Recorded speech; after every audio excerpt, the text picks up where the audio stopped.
मित्रों, इस वीडियो में जानेंगे कि दशरथ जी ने मरते समय 6 बार ही राम राम क्यों कहा। उन्होंने कम या अधिक बार राम का नाम क्यों नहीं लिया। दूसरी बात, 6 बार राम राम कहकर प्राण त्यागने वाले महाराज दशरथ को मोक्ष क्यों नहीं मिला। इसी प्रसंग पर आइए विचार करते हैं। बड़ा ही महत्वपूर्ण प्रसंग है। आपसे निवेदन है कि पूरा वीडियो अवश्य देखें। जय सीताराम। मैं हूं प्रसन्न चतुर्वेदी और स्वागत है आप सभी का कथामृत यूट्यूब चैनल पर। तो आइए आज का वीडियो शुरू करते हैं। मित्रों, मानसकार के अनुसार दशरथ जी की मृत्यु उस रात को हुई थी जिस रात को राम के वन जाने के बाद दशरथ जी ने कौशल्या जी को श्रवण कुमार के वध से संबंधित कथा और श्राप का विवरण सुनाया था। तापस अंध साप सुधि आई, कौशल्य ही सब कथा सुनाई। भयउ विकल बरनत इतिहासा, राम रहित धिक जीवन आशा। यह रात्रि जब दशरथ जी ने कौशल्या जी को कथा सुनाई, राम को वन को गए हुए 6वीं रात्रि थी। यह सर्वविदित है कि दशरथ जी की मृत्यु इसी रात को हुई थी तथा दशरथ जी ने 6 बार राम राम कहकर प्राण त्यागा था। महाराज दशरथ जी ने इसीलिए कम या ज्यादा बार राम राम कहकर प्राण नहीं त्यागा। उन्होंने प्रत्येक रात्रि के लिए एक एक बार राम राम कहा और राम के विरह में अपने प्राण विसर्जित कर दिए। दशरथ जी चूंकि राम के वियोग की 6वीं रात्रि को प्राण त्यागते हैं, अतः 6 बार राम राम कहते हैं और सुरलोक को चले जाते हैं। दूसरी बात, दशरथ जी ने राम का नाम 6 बार लिया, फिर भी उन्हें मोक्ष क्यों नहीं मिला। राम राम कही राम कही राम राम कही राम, तनु परिहरि रघुबर विरह, राव गयो सुरधाम। मित्रों, स्वर्ग और अपवर्ग में अंतर है। स्वर्ग वही स्थान है जहाँ पर रहकर मनुष्य पृथ्वी लोक पर होने वाली समस्त गतिविधियों का अवलोकन कर सकता है। इसके विपरीत मोक्ष अपवर्ग वही स्थान है जहाँ पर पहुँच जाने के बाद व्यक्ति आवागमन से मुक्त हो जाता है तथा उसका संबंध पृथ्वी लोक से टूट जाता है। वह यहाँ की क्रियाकलापों का अवलोकन नहीं कर सकता। मित्रों, सगुण ब्रह्म के उपासकों को मोक्ष की प्राप्ति नहीं होती। दशरथ जी भी सगुण ब्रह्म के उपासक थे और राम को अपना पुत्र ही मानते थे। लंका विजय के बाद जब दशरथ जी स्वर्ग में उपस्थित होते हैं और उन्हें राम के प्रति पुत्रवत अनुराग उत्पन्न होता है, तो उस समय भगवान शंकर ने इस भ्रम का स्वयं निराकरण कर दिया है।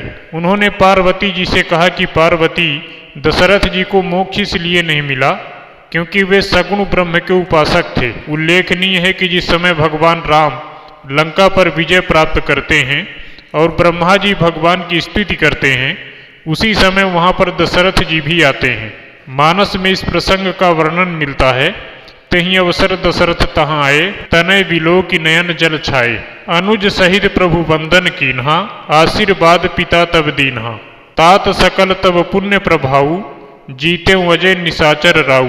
सुनि सुत वचन प्रीति यति बाढ़ी, नयन सलिल रोमा बलि ठाढ़ी। यहाँ पर इन चौपाइयों में दशरथ जी का राम के प्रति अब भी स्नेह पूर्ववत दिखाई देता है। वे अब भी राम को पुत्र ही मानते हैं, जबकि राम ने असंभव कार्य करके अपने को ब्रह्म होने का प्रमाण प्रस्तुत कर दिया है।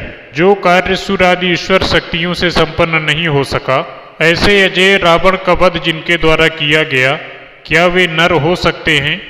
परंतु दशरथ जी इस ज्ञान से दूर थे। वे राम को पुत्रवत मानते थे और अभी भी सांसारिक सुखों को भोगने की उनकी लालसा थी। पुत्र के प्रति अपार स्नेह था। ऐसा कहा जाता है कि उन्होंने वहीं पर राम से उनका राज तिलक करने की इच्छा भी व्यक्त किया। कहा कि पुत्र चलो, मैं तुम्हारा राज तिलक कर दूं। उनकी इच्छा राम राज्य का सुख वैभव देखने की भी थी। गोस्वामी जी लिखते हैं कि दशरथ जी के अब भी पहले वाले प्रेम को देखकर उन्हें अपने स्वभाव का दृढ़ ज्ञान राम ने उनकी तरफ देखकर ही करा दिया। रघुपति प्रथम प्रेम अनुमाना, चितई पितहि दीन्हो दृढ़ ज्ञाना। जब राम ने उन्हें दृढ़ ज्ञान दे दिया, तब दशरथ जी ने प्रभु राम को ईश्वर की दृष्टि से इष्ट बुद्धि से बार बार प्रणाम किया और पुनः स्वर्गलोक अथवा देवलोक को चले गए। मानसकार ने लिखा भी है कि बार बार करी प्रभु ही प्रणामा, दशरथ हरसि गए सुरधामा। इसी कारण से पार्वती जी से शंकर जी ने स्पष्ट रूप से कह दिया कि ताते उमा मोक्ष नहीं पायो, दशरथ भेद भगति मन लायो।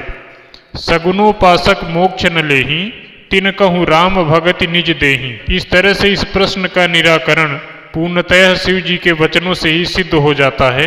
भेद भक्ति के उपासक दशरथ जी थे और सगुण ब्रह्म के उपासक भेद भक्ति को मानने वाले को मोक्ष की प्राप्ति नहीं होती, इसलिए दशरथ जी को भी मोक्ष नहीं मिला। इसलिए भी स्वर्ग भेजा ताकि वे अपने मन को राम राज्य का दर्शन करा सकें। उल्लेखनीय है कि दशरथ जी राम राज्य देखने, पुत्र का राज्य तिलक संपन्न कराने की इच्छा लिए हुए मृत्यु को प्राप्त हुए थे, अतः उनकी यह लालसा स्वर्ग से ही पूरी हो सकती थी, मोक्ष से नहीं।